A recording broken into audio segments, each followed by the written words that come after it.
सभी का स्वागत करता हूँ शेयर लर्नर्स में। और आज के इस वीडियो में हम लोग चर्चा करेंगे जियो फाइनेंशियल सर्विसेज के डीमर्जर के बारे में। और इनका कोलैबोरेशन हुआ है ब्लैक रॉक के साथ, जो कि हम लोग इसके बारे में विस्तार से चर्चा करेंगे।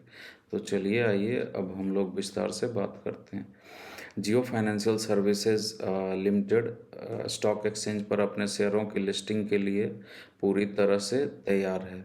जैसा कि हम सब जानते हैं कि ये आने वाले सप्ताह में 21 अगस्त 2023 को, जो कि सोमवार के दिन है, तो इसकी लिस्टिंग होनी है।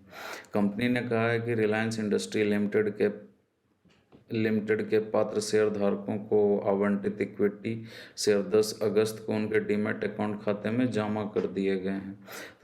तो हम लोग तो अपने खाते में तो अभी तक तो नहीं देख पाए, अब सोमवार को देखते हैं क्या होता है। जैसा कि मैं देख पा रहा हूँ, मेल तो मुझे रिसीव हुआ है, बट अभी भी हमारे डीमैट अकाउंट में रिफ्लेक्ट नहीं कर रहा, शो नहीं कर रहा। इनके हिसाब से इन्होंने डिपॉजिटरी के अकाउंट में इन्होंने सबमिट कर दिए हैं 1:1 के रेशियो में। अगर आपके पास एक रिलायंस के शेयर हैं तो एक जियो फाइनेंशियल सर्विसेज के भी शेयर आपके अकाउंट में जमा कर दिए गए।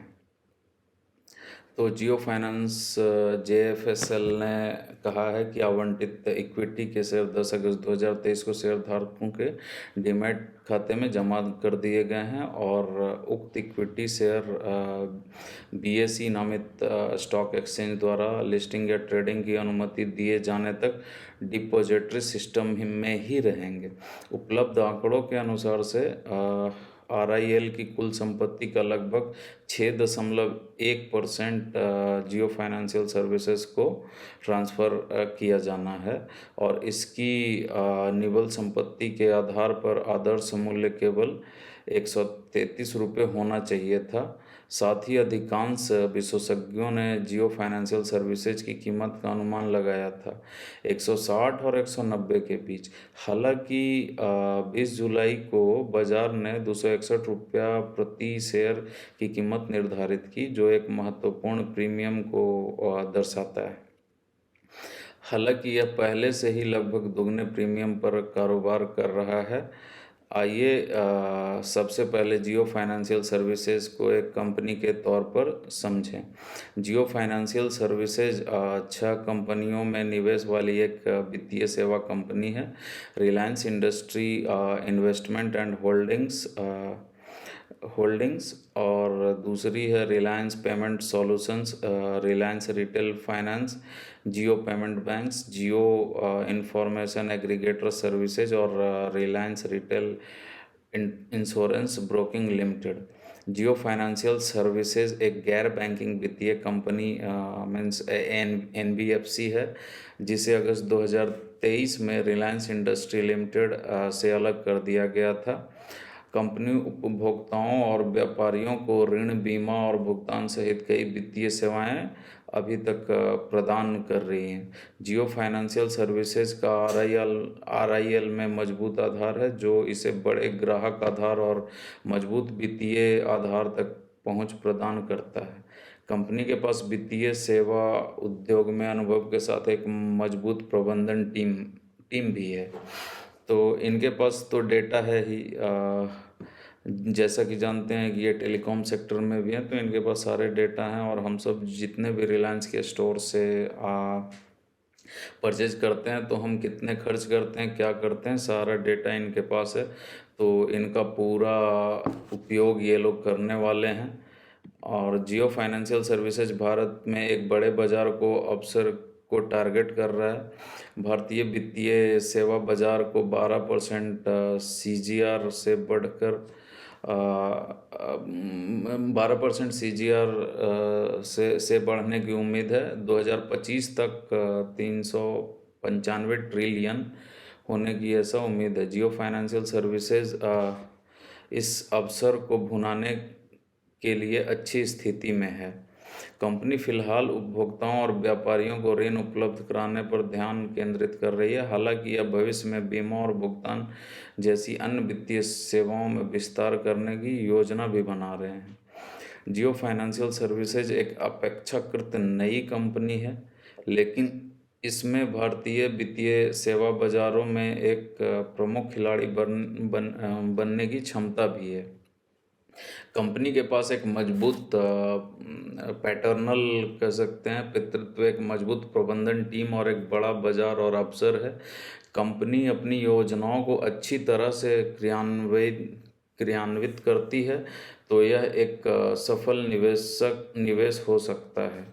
जियो फाइनेंशियल सर्विसेज के बारे में जानने योग्य कुछ प्रमुख बातें हैं। जैसा कि यह एक NBFC है जिसे अगस्त 2023 में रिलायंस इंडस्ट्री से अलग कर दिया गया था। यह उपभोक्ताओं और व्यापारियों को ऋण, बीमा और भुगतान सहित कई प्रकार की वित्तीय सेवाएं प्रदान करता है।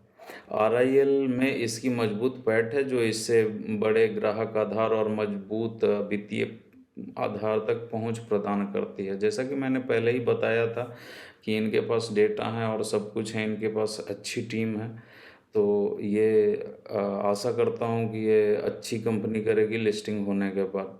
इसके पास वित्तीय सेवा उद्योग में अनुभव वाली एक मजबूत प्रबंधन टीम भी है, तो इनका एक अच्छा टीम भी है। और यह भारत में एक बहुत बड़े अवसर को भी टारगेट कर रहा है ताकि ये लोग अच्छे से भारतीय बाजार में पैठ बना सके। यह वर्तमान में उपभोक्ताओं और व्यापारियों को ऋण प्रदान करने पर केंद्रित है, लेकिन भविष्य में बीमा, भुगतान जैसी अन्य वित्तीय सेवाओं में विस्तार करने की भी योजना बना रही है। यदि और हम सब जैसा कि जानते हैं कि इनका कोलैबोरेशन ब्लैक रॉक के साथ हुआ है, तो चलिए इसके बारे में भी थोड़ा सा विस्तार से जान लेते हैं। तो क्या हुआ है ये देखते हैं। रिलायंस एक पार्टनरशिप किया है ब्लैक रॉक के साथ, जो कि एक सबसे बड़ा AMC है और ये दुनिया की सबसे बड़ी AMC है। और इन्होंने जॉइंट वेंचर बनाया है 50:50 के रेशियो में, और जो कि हाफ जियो का होगा और हाफ ब्लैक रॉक का होगा। तो ब्लैक रॉक एंड जियो दोनों मिलकर के 150 मिलियन रुपया मार्केट में लगाएंगे, जो कि करीब करीब 1200 करोड़ होगा। तो 1200 करोड़ प्लस 1200 करोड़ दोनों को मिलाकर करीब करीब 2400 करोड़ का ये हो जाएगा। और ये इंडियन एसेट मैनेजमेंट इंडस्ट्री में ये उतरने वाले हैं। जियो जैसा कि जानते हैं कि by offering local market knowledge and digital solution, जो कि जियो के पास है, और ब्लैक रॉक के पास इन्वेस्टमेंट का एक्सपीरियंस है। तो दोनों का ये मिश्रण होगा जो कि बहुत ही ज़बरदस्त होने वाला है और ये मार्केट को निश्चित ही प्रभावित करेंगे। और जैसा कि आशा जताया जा रहा है कि इन सभी को ऑपरेशन में आने के लिए मिनिमम सारे अप्रूवल्स लेने में 12 महीने का समय लगेगा। और ब्लैक रॉक के बारे में आप जानते हैं कि ये ब्लैक रॉक है क्या। तो ब्लैक रॉक एक लार्जेस्ट AMC मैनेज करने वाली US की कंपनी है, जो कि करीब करीब 9.43 trillion in asset under management AUM को मैनेज करती है। और AUM जो भी ये मैनेज कर रही है, जो कि कई देशों के GDP से भी ज़्यादा है, और ये इंडिया के भी GDP से ज़्यादा है। तो इनके पास अच्छी खासी एक्सपीरियंस है और इन्होंने US गवर्नमेंट के साथ भी काम किया है और US गवर्नमेंट भी इनका यूज करी है। अब जानते हैं AMC इंडस्ट्री के बारे में भारत में क्या हाल है। तो ये इंडस्ट्री अराउंड 50 प्लेयर मैनेज करते हैं, मोस्टली बड़े प्लेयर्स, जिसमें कि 10 बड़े प्लेयर्स के पास मार्केट का 80% मार्केट शेयर है, जो कि मोस्टली SBI, ICICI और HDFC म्यूचुअल फंड हाउसेस के पास हैं।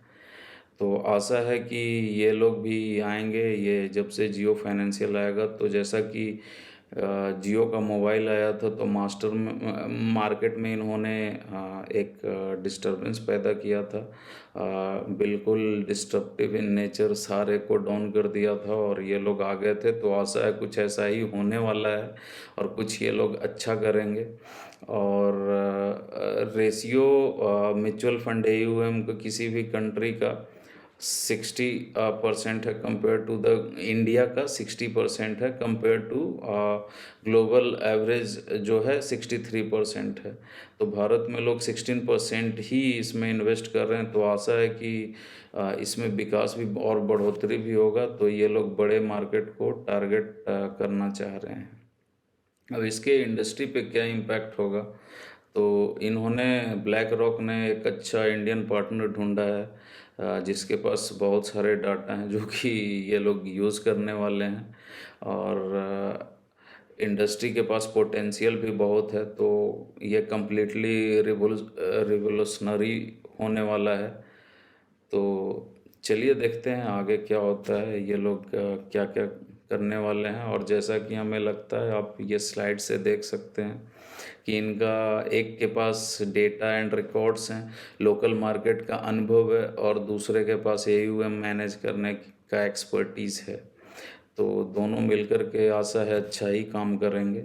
और यदि आप जियो फाइनेंशियल सर्विसेज में निवेश करने पर विचार कर रहे हैं, तो मेरा सुझाव है कि आप निर्णय लेने से पहले अपना खुद का रिसर्च करें और अपने वित्तीय सलाहकार से परामर्श करें। और हम लोग फाइनेंस के बारे में लर्निंग के बारे में अगर कुछ टुगेदर हम लोग जाने पढ़ें तो शेयर करें और कमेंट में लिखें। धन्यवाद।